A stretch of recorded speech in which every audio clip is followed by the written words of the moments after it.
So, okay, yeah, I've been through some relationships lately. Some of you are up to speed on some of that stuff. Some bad ones. There's been some bad ones. Like, I was with a woman for a few years, like 3.5 years. I almost married her until I realized I don't think she likes me at all, ever. That's a weird moment. You ever had that moment where you wake up and you're with someone for 3.5 years and you're like, you've never liked me at all, have you? And then you have to ask yourself, why the hell did I let that happen? And for me, it was like, that was the best 3 years of my life every other way. I was career picked up. I was making a living again. I wasn't hating on myself at all. But some part of my brain was like, we can outsource that job. Just bring her in to do it. Be fine. And that was an angry relationship, man.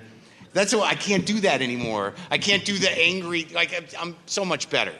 I'm so much better. You know when you're an angry person and then you find another angry person and you just yell and fuck and cry and you think that's intimacy, the crying part? And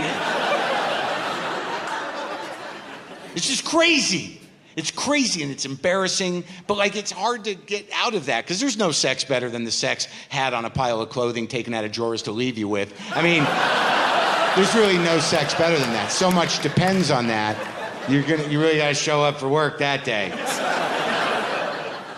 No sloppy apologizing in the middle of that one. You don't want to end with, sorry, I don't know what happened. You need to end with like, that's right, baby. What do you say we put these clothes away?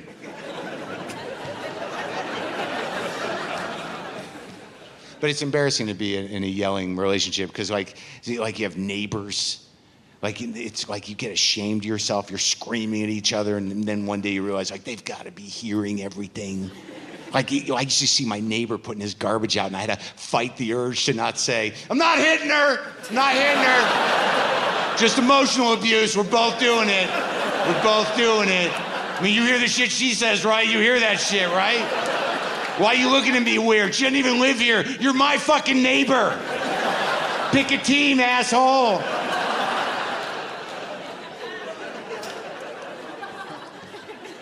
Yeah, almost married that one. Then there was the age-appropriate one who I thought I was in love with, and that was rough. That was crazy. She started the relationship by saying this to me: I will not tolerate yelling, and I will not tolerate leaving. So what do I do then? When both of those would be the right thing to do. Crying was the answer. Crying was okay. I'll squirt out a few tears. I don't mind. That's what's right underneath the angry. That's just a sad little boy with a rock that no one cares about.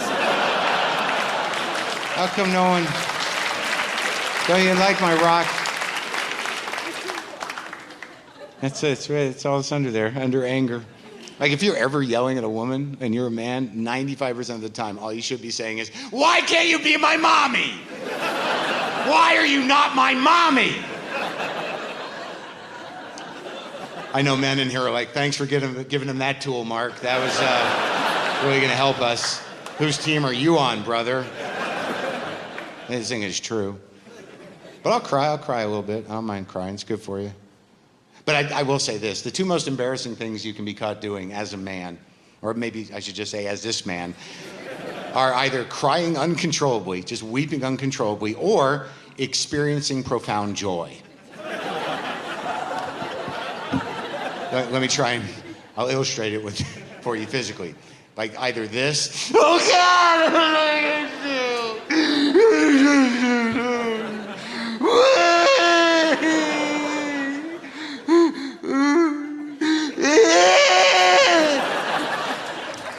that, or this. Yay!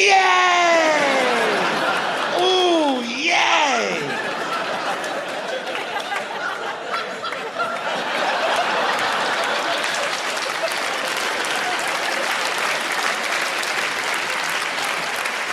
And if you think that you have profound joy in your life and you're not doing that, you're tempering it, and probably for good reason, because who would tolerate that for more than once? Oh, breakfast! Oh! Okay, turn it down a little bit, turn it down. Not attractive. But I feel so good.